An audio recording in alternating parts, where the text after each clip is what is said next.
బాల్యంలో ఒక 4 సంవత్సరాల తర్వాత పిల్లలందరినీ చేసుకోవడం. పల్లెటూరులో ఉండేవాళ్ళం కాబట్టి బొంగరాలు, గోళీలు వేయించు ఆటలు, వాటితో పాటు యక్షగానాలు, కోలాటాలు ఇవన్నీ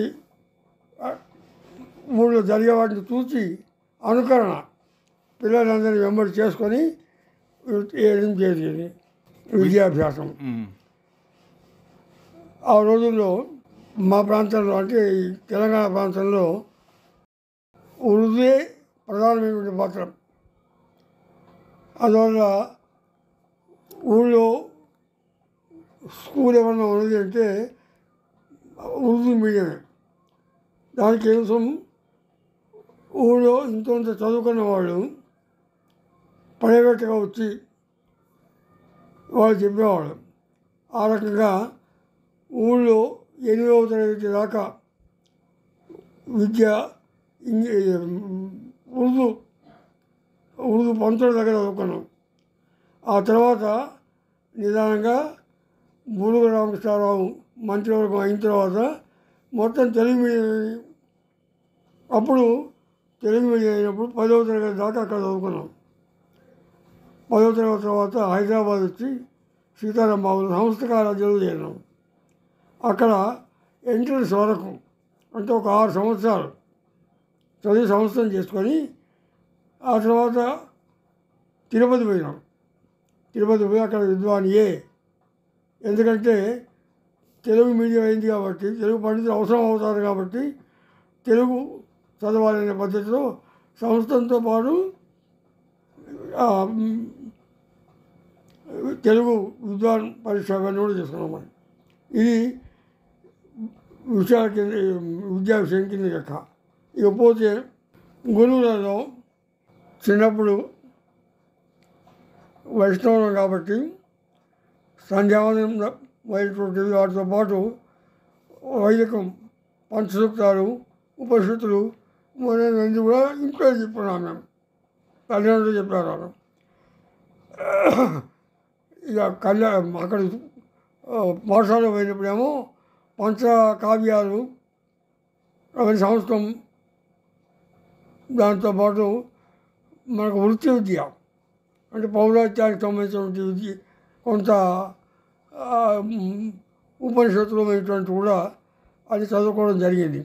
సంస్కృత ఉపాధ్యాయులు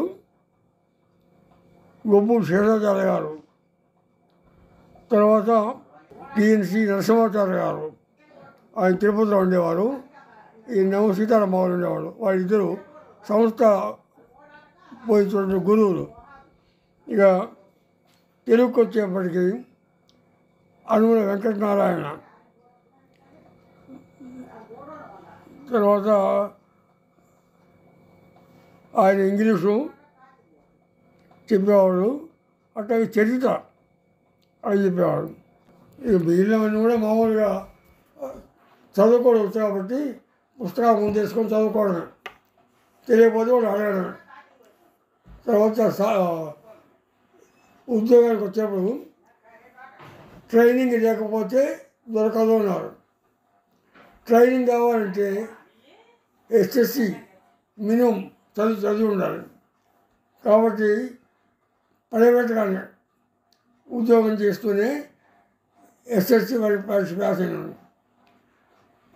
దానికి వాళ్ళు హెడ్ మాస్టర్ వాళ్ళు చెప్పారు, ఇంత తొందరగా పడతారు మీరు, ఇంగ్లీష్ అంటే మామూలు కాదు, ఎక్కడ కావు, మీరేమో సంవత్సరం చదువుకున్నారు, అందువల్ల తొందరగా పోయారన్నారు.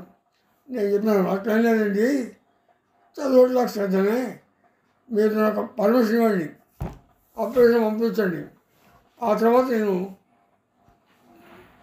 ఫస్ట్ చూపిస్తాను మీకు.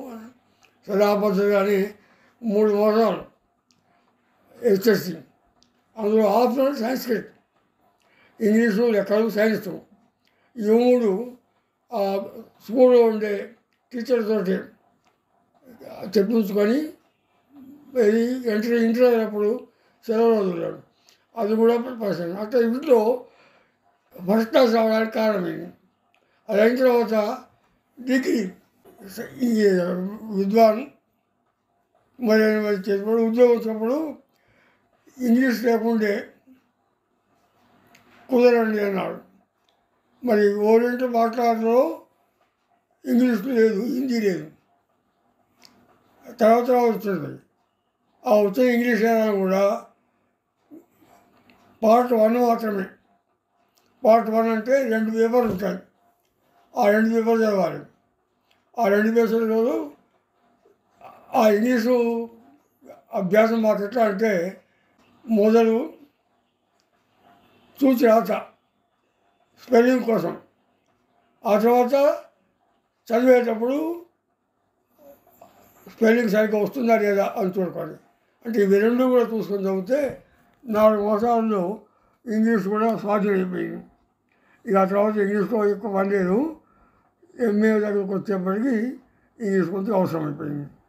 నేను గవర్నమెంట్ ఉద్యోగాలు ఏవి చేయలేదు, అన్ని ప్రైవేట్ ఉద్యోగాలు. ఎందుకంటే గవర్నమెంట్ ఉద్యోగాలు అనేప్పటికీ నియమాలు ఎక్కువ అవుతాయి. ఆ నియమాలు ఏంటంటే మనకు సౌకర్యాలు లేవు. అందువల్ల ప్రైవేట్గానే స్కూళ్ళల్లో, కాలేజీలలో అవసరమైనప్పుడు టీచర్లుగా, లెక్చర్గా కూడా పనిచేసి చేస్తున్నాను. ఆ తర్వాత ఉద్యోగం దగ్గరికి వచ్చేప్పటికీ హైదరాబాద్లోనే ముఫీదుల్లారాం హై స్కూల్ అని ఇంగ్లీష్ మీడియం, తెలుగు మీడియం ఉండేటువంటి స్కూలు. ఆ స్కూల్లో శేషగిరిరావు అని హెడ్ మాస్టర్ ఉండేవాడు. ఆయన మాకు మీరు పనిచేయండి, కానీ ట్రైనింగ్ లేదు కాబట్టి మీకు ఇంక్రిమెంట్ అవన్నీ ఉండవు అని. అట్ట కాదు, ట్రైనింగ్కు నాకు అవకాశం ఇవ్వండి, ఒక 6 మాసాలు ఇవ్వండి, దాన్ని కూడా నేను చేస్తున్నాను అని చెప్పాను. ఆ పద్ధతిగా ట్రైనింగ్ ఉద్యోగులు చేసిన తర్వాత చేస్తుంది. పండిట్ ట్రైనింగ్ చేశాను, ఆ తర్వాత బీఈడీ చేశాను. ఈ 2 కూడా దాంతో వచ్చినాను. ఇక లెక్చరర్గా పోయినప్పుడు లెక్చరర్ ఉద్యోగాలు కూడా అవసరమైనటువంటి ఇవి ఇంటర్వ్యూలు కాలేజీల్లో ప్రిన్సిపాల్స్ వాళ్ళు వచ్చే అడిగేటువంటి వాటికన్నీ కూడా అనుకున్న సమయంలోనే, అంటే వాళ్ళతో మాట్లాడకుండా వాళ్ళకంటే ముందే నేను తయారై కూర్చునేవాడిని అనమాట. ఆ రకంగా జరిగింది. ఇక ఉద్యోగానికి పోయినప్పుడు ఒక్కోసారి ఇంటర్వ్యూలు చేసేవాడు. ఆ ఇంటర్వ్యూలలో ముక్కు మొహం ఏం లేదు. ఒకసారి కామారెడ్డి కాలేజీకి లెక్చర్ కావాల్సి వచ్చింది. అక్కడ ఈ ఉస్మానియా యూనివర్సిటీలో ఉండే దివాకర్ వెంకటరావు ప్రొఫెసర్, ఆయన్ను అట్లాగే పల్లా దుర్గయ్య గారిని ఇంకో ప్రొఫెసర్, వాళ్ళిద్దరిని ఇంటర్వ్యూకు ఏర్పరచుకున్నారు. అయితే ఆ కామారెడ్డి నుంచి కరస్పాండెంటు దానికి అయిన వాళ్ళ ఉద్యోగస్తులు సహాయంగా ఉండేవాడు. వాళ్ళు వచ్చారు ఇంటర్వ్యూకు. అయితే వాళ్ళు అడిగిన తమాషా ఏమిటంటే మనుచరిత్ర అనే పేజీ తీసినాడు పల్లా దుర్గయ్య గారిని. ఆయన అందులోంచి ఒక పద్యం చదివి, ఈ పద్యాన్ని చదివి ప్రతిభాల తాత్పర్యాలు మాకు చెప్పండి అన్నారు. అంటే నేను చెప్పాను, మీరు అడిగే పద్ధతే బాగాలేదు.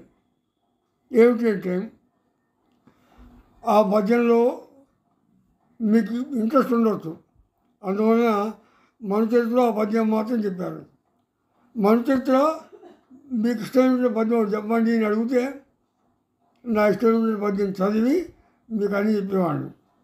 లేదు, మీరు కోరినటువంటి పద్యం ఓ కాగితంలో రాసి ఇవ్వాలి, లేదంటే బోర్డు మీద రాస్తారు, రాసి చూసి చెప్పండి చెప్పి మీరు అడిగితే దానికి సమాధానం సులభంగా వచ్చాను నేను అన్నాను.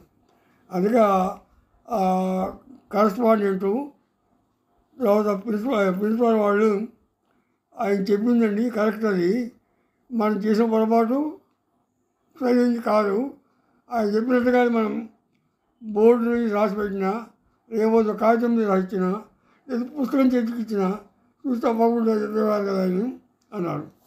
ఇక మరొకటి సూర్యాపేటలో కాలేజీ ప్రిన్సిపాల్గా అప్లికేషన్ వచ్చింది. ఆ అప్లికేషన్కు రమ్మన్నారు. రమ్మంటే నేను హైదరాబాద్లో పనిచేస్తున్నాను. అప్పుడు వెంకటరామనాథ్ గారు అక్కడికి వచ్చారు ఇంటర్వ్యూకి. ఆయన అడిగారు, మీకు ఉద్యోగం చేస్తున్నారు కదా హైదరాబాద్లో, మళ్ళీ ఈ ఉద్యోగానికి అందండి, ఇక్కడ నిరుద్యోగానికి ఒకరికి వచ్చేది కదా ఉద్యోగం అన్నారు. అంటే నేను ఆయనతో ఒకటే చెప్పాను, నేను మీ ఇంటర్వ్యూలు అన్నీ బాగానే ఉన్నాయి, అక్కడ ఉద్యోగం ఉంది కదా అని ఈ ఉద్యోగంలో నేను చేరను కదా, ఈ ఉద్యోగానికి వస్తే ఇది పెద్దది కాబట్టి ఆ ఉద్యోగాన్ని వచ్చి ఈ ఉద్యోగాన్ని చేస్తాను, అప్పుడు ఆ ఉద్యోగం ఖాళీ అవుతుంది, ఆ నిరుద్యోగికి ఆ ఉద్యోగం వస్తుంది, అనుమానిందులో దోషమే లేదు అని చెప్పి వాళ్ళ సమాధానం సరిగ్గా అయిపోయేవాళ్ళు. ఎవరు మాట్లాడేవాళ్ళు కాదు. ఇంత సమాధానాలు చెప్పేటప్పుడు కూడా ఇంటర్వ్యూలు కూడా చాలా జాగ్రత్తగా చెప్పాల్సి వస్తుంది మాట్లాడి. స్కూల్ జీవితంలో హనుమల వెంకటరావు గారిని వచ్చింది. హనుమల వెంకటనారాయణ, అట్లాగే రంగారావు గారిని ఉండేవారు. వాళ్ళిద్దరు కూడా సహా అధ్యాపకులుగా ఉండి అవసరమైనటువంటి సహాయాలు చేసేవాళ్ళు. వాళ్ళు నా సహాయం కూడా తీసుకునేటువంటి వాళ్ళు. ఇక గురువులు అంటే గురువులు ఒక్కొక్క దగ్గర ఒక్కొక్క 10 మంది ఉంటారు. సీతారాంబాబులో సంవత్సరానికి గోపూర్ శేషాచార్యులు ఉండేవారు. ఆయన చదువుకున్నాడు చిన్నప్పుడు, కానీ సర్టిఫికేట్ ఏం లేవు, అందులో పర్యవేటగానే కాలేజీలో పనిచేస్తున్నవాడు. ఆయన పాట చెప్పమని ఇస్తే శ్లోకం చదివి అర్థమేమో చెప్పేవాడు. క్రియాపదాల దగ్గరకు వచ్చేప్పటికీ ఇత్యస్మా ధాతో అని చెప్పేసి వెళ్ళేవాడు. అంటే ఏమిటి, ఆ ధాతు ఏమిటో ఆ ధాతువులో ఉండే విశేషాలు కూడా మీరు చదువుకోండి అన్నట్టుగానే. అంటే ఆయనకు ఓపిక లేదన్నమాట. అందువల్ల మేమేం చేసేది, ఆ శ్లోకానికి కింద ఉన్న తాత్పర్యం వ్యాఖ్యానం కావ్యాలవి అవన్నీ చదువుకొని అందులో ధాతు ఏది ఇచ్చారు, మొత్తం ఏమి ఇచ్చారు, రకాలు ఏమి ఇచ్చినారు, అవన్నీ కూడా చూసుకుని చెప్పేవాడు. ఇకపోతే తిరుపతిలో కర్నూలు వెంకయ్య గారిని ఉండేవారు. ఆయన శుభ్రంగా లావుగా ఉండేవారు మనిషి. స్కూల్కి వచ్చి కూర్చుంటే, పాఠశాలలో వచ్చి కూర్చుంటే ఎంతమంది విద్యార్థులు ఉన్నారో అంతమంది విద్యార్థులకి ఆయన చెప్పేది తెలుగు పద్యభాగం. ముఖ్యంగా భారతంలో రామోపాఖ్యానం ఎలా ప్రకటిస్తున్నారు.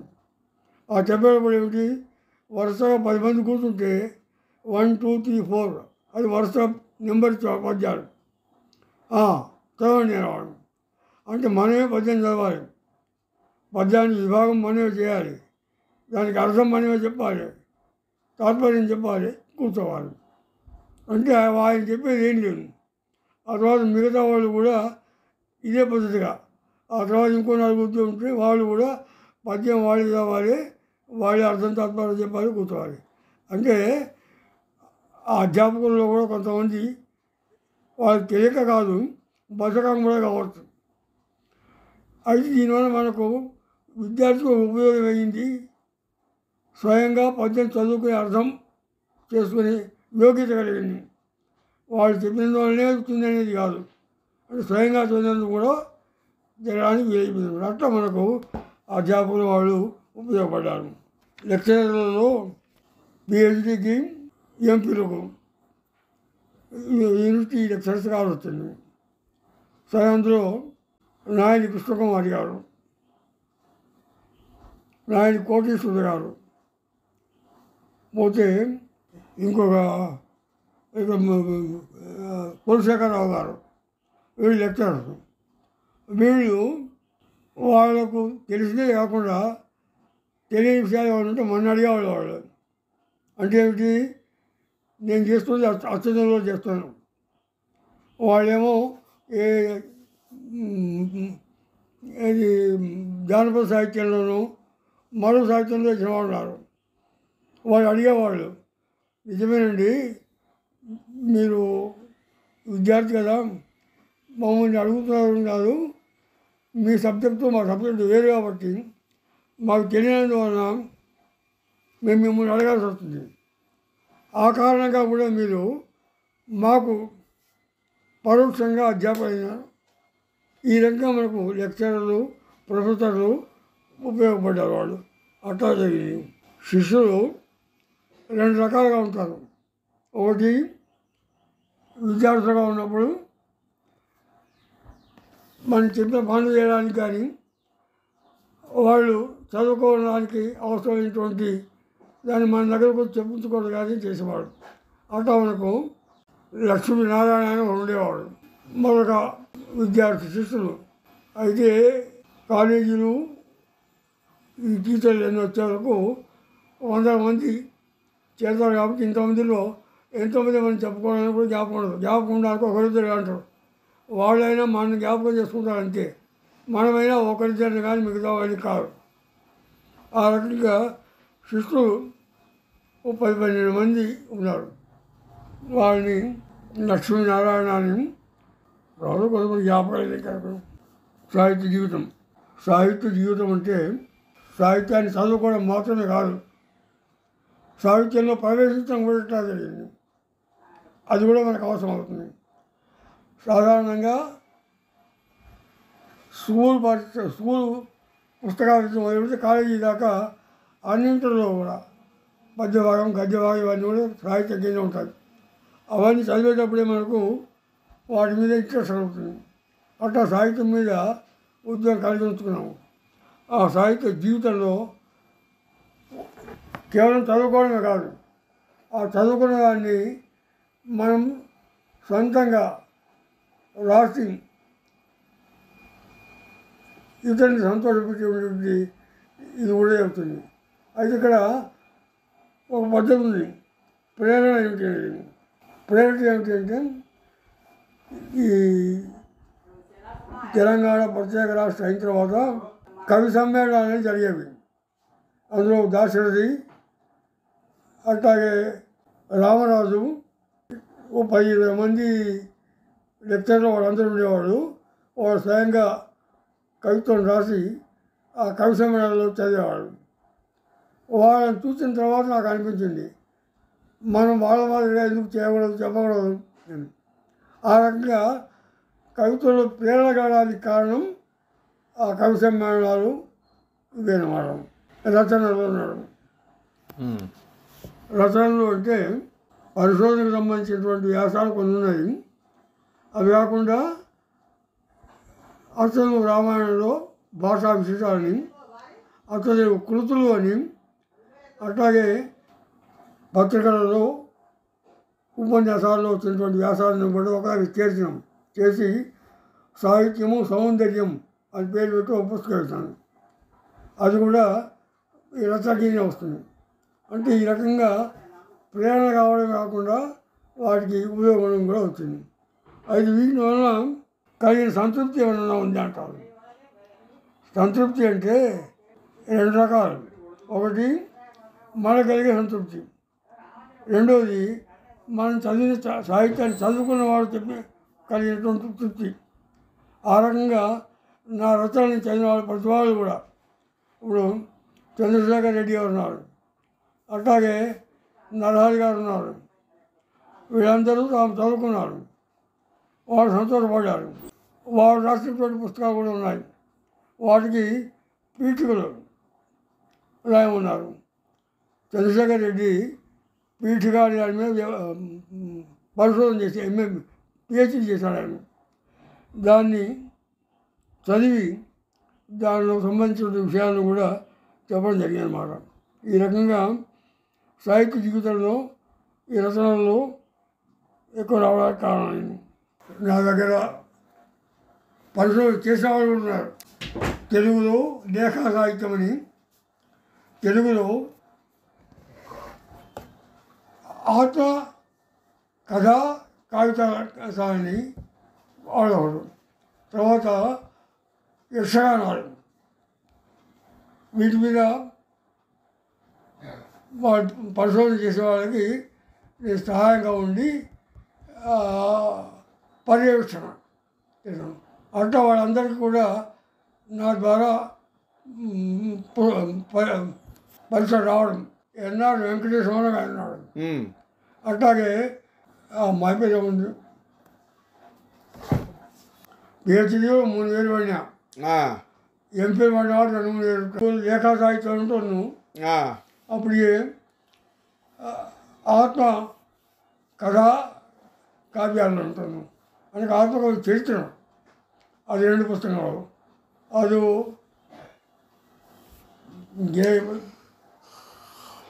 పిలుపాటే ఆనపాటు చేరినవాడు వాళ్ళు ప్రసాదం పడిన వాళ్ళు. ఒక రకంగా మొదటగా లక్ష్మణ చక్రవర్తి కూడా ఎన్నాళ్ళే ఈ సాహిత్యం వైపు ఒకటి కూడా రాయిపోతుంది. అవును కూడా ఒక విద్యార్థి అదే కడుపు.